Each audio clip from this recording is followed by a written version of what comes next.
नमस्ते दोस्तों, बहुत बहुत स्वागत है आपका फिर से एक नए वीडियो में। इस वीडियो में हम बात करने वाले हैं कि कुंवारे लड़के लड़कियां कम समय में बिना कलश स्थापना के किस प्रकार नवरात्रि में माता रानी की पूजा कर सकते हैं।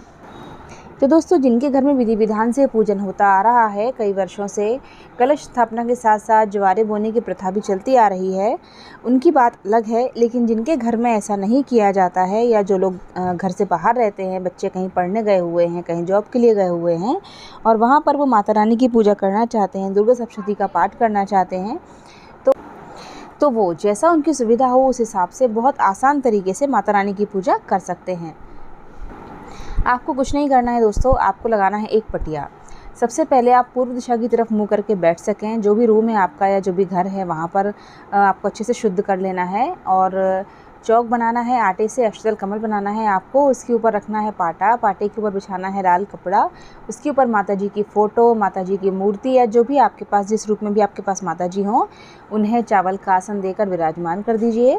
और आपको कलश स्थापना करने की कोई ज़रूरत नहीं है।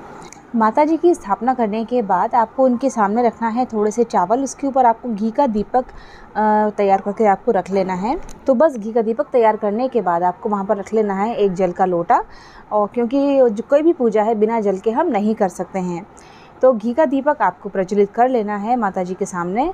और एक थाली में आपको रखना है हल्दी, कुमकुम और और आप एक शुद्ध आसन ले लीजिए, जो ऊन का हो या कुशा का हो, पूरी तरह से शुद्ध हो। इस बात की कोशिश करिए दोस्तों कि जब आप कोई आसन लेते हैं इस तरह की कोई बड़ी पूजा में, तो वो आसन सिर्फ आप ही इस्तेमाल करें, क्योंकि कई समय तक अगर हम एक ही आसन इस्तेमाल करते हैं तो वह आसन सिद्ध हो जाता है। किसी दूसरे व्यक्ति को आप वह आसन इस्तेमाल ना करने दें, क्योंकि जब हम सिद्ध आसन पर बैठकर पूजा करते हैं तो उसका पूर्ण फल हमें प्राप्त होता है, और जल्दी ही हमें अपनी मनोकामना की पूर्ति होती हुई दिखाई देती है। और चावल रख लेना है, फूल, धूप बत्ती या अगरबत्ती, इतना आपको रखना है अपनी थाली में। कोई बहुत विधि विधान से आपको थाली लगाने की ज़रूरत नहीं है। पूजा हमारी शीघ्र कैसे हो जाए और कम सामग्री के साथ कैसे हो जाए, यही मैं आपको इस वीडियो में समझाने जा रही हूँ दोस्तों। तो बस दीपक आप प्रज्वलित कर लीजिए। अगर आपके पास कोई छोटी सी गणेश जी की मूर्ति है तो आप चाहें तो वह भी इस पूजा में आप रख सकते हैं, या फिर आप सुपारी के रूप में गणेश जी की स्थापना कर सकते हैं। तो बस दीपक प्रज्वलित करने के बाद आपको गणेश जी की पूजा कर देनी है, हल्दी, कुमकुम, अक्षत वगैरह लगाकर, फूल चढ़ाकर। उसके बाद आप दीपक को जल से शुद्ध करेंगे, दीपक की पूजा करेंगे, फिर आप माता रानी की पूजा करेंगे। माता रानी को भी आप जल से सूक्ष्म रूप में स्नान करवाकर हल्दी, कुमकुम, चावल वगैरह अर्पित करेंगे और फूलों की माला चढ़ा देंगे। एक नई चुनरी ज़रूर ले आएँ आप, तो माता जी को आप चुनरी ज़रूर चढ़ा दें। इस प्रकार से आपको माता रानी का पूजन कर लेना है, और जो भी आपके पास नैवेद्य उपलब्ध हो वो आपको चढ़ा देना है। मीठा पान चढ़ाना बहुत अच्छा माना जाता है। पान में आप लौंग बताशा रखकर चढ़ा सकते हैं, या फिर जैसे केले हैं, कोई भी फल आप चढ़ा सकते हैं। चाहें तो आप थोड़ा सा शक्कर का भोग लगा सकते हैं, या आपके घर में कोई फलाहारी मिठाई अवेलेबल हो तो वो आप माता रानी को चढ़ा सकते हैं। इस प्रकार से आपको थोड़ा सा कुछ ना कुछ भोग रोज़ ज़रूर से लगाना है। और भोग लगाने के बाद आपको लगाना है धूप बत्ती, अगरबत्ती, और उसके बाद आपको अपना जो भी पाठ आप पढ़ना चाहते हैं वो आप पढ़ सकते हैं। जैसे दुर्गा चालीसा है, सुंदरकांड का पाठ आप कर सकते हैं 9 दिनों तक, और दुर्गा सप्तशती का पाठ आप कर सकते हैं। इस प्रकार से तो जो भी आप पाठ करना चाहें वह आप पाठ कर लीजिए, और फिर बस माता रानी को नैवेद्य अर्पित करने के लिए आप हवन ज़रूर करिएगा। सूक्ष्म रूप में छोटा सा हवन ज़रूर कीजिएगा। अगर आपके पास कंडा वगैरह नहीं है तो आप कपूर जलाकर भी उसमें लौंग बताशे की आहुति दे सकते हैं।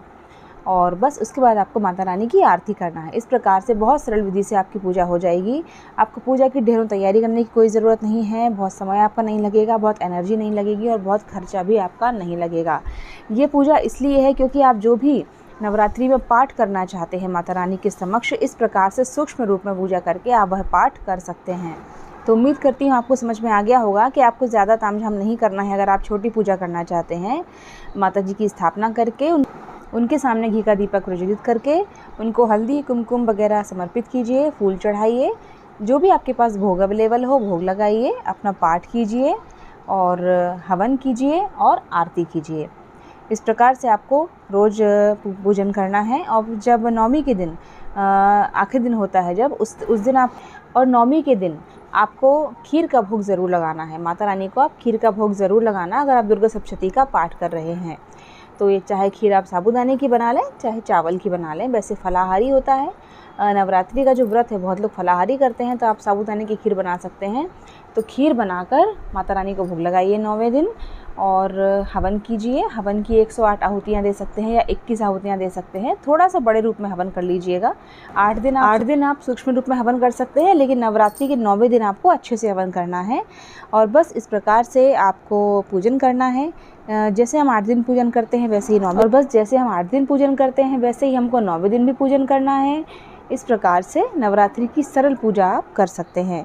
अगर आप शादीशुदा हैं, बड़े हैं, बुज़ुर्ग हैं, कोई भी हैं और आपके बस का नहीं है कि आप बहुत ज़्यादा कलश स्थापना वगैरह करके बहुत विधि विधान से माता की पूजा करें, लेकिन आपका मन है करने का, तो आप इस प्रकार से पूजन कर सकते हैं। चाहे आप कोई भी हो, चाहे आप 15 साल के बालक बालिका हो या फिर आप कोई बड़े बुज़ुर्ग हों। अगर आप चाहें तो 9 दिन व्रत भी रख सकते हैं इस पूजा पाठ के साथ, या फिर आप सुबह बिना खाए इस तरह से पूजा कर सकते हैं। और शाम को भी दिया बत्ती ज़रूर करिएगा। माता रानी को अगरबत्ती लगाकर उनकी आरती ज़रूर करिएगा। और वैसे तो माता रानी को दोनों समय भोग लगाया जाता है, आप देख लीजिएगा उस हिसाब से। आपके पास अगर कुछ अवेलेबल नहीं हो तो आप दोनों टाइम मिश्री का भोग लगा सकते हैं या फिर बताशे का भोग लगा सकते हैं। इस प्रकार से बहुत सरल विधि से आप माता रानी की पूजा कर सकते हैं। ऐसा कोई ज़रूरी नहीं है कि हमें बहुत विधि विधान से बहुत सारा खर्चा करके या बहुत सारा समय निकाल कर ही पूजन करना है, क्योंकि बहुत सारे लोग हैं जिनको ऑफिस जाना होता है, बच्चों को स्कूल कॉलेज जाना होता है, इतना समय नहीं होता है। तो इस प्रकार से आप सूक्ष्म रूप में माता का पूजन कर सकते हैं। जितना आपके पास समय हो उस तरह से आप पाठ कर सकते हैं। उम्मीद करती हूँ दोस्तों वीडियो आपको अच्छा लगा होगा, काफ़ी यूज़फुल लगा होगा। अगर वीडियो पसंद आया है तो प्लीज़ लाइक शेयर सब्सक्राइब ज़रूर कीजिएगा। फिर मिलते हैं नेक्स्ट वीडियो में। जय माता दी। 8 दिन से स्वास्थ्य खराब होने के कारण मैं सही समय पर आप लोगों के लिए बहुत सारे वीडियो लेकर आना चाहती थी, मगर नहीं लेकर आ पाई हूँ। उसके लिए मैं क्षमा चाहती हूँ दोस्तों। फिर मिलते हैं अगले वीडियोज़ में।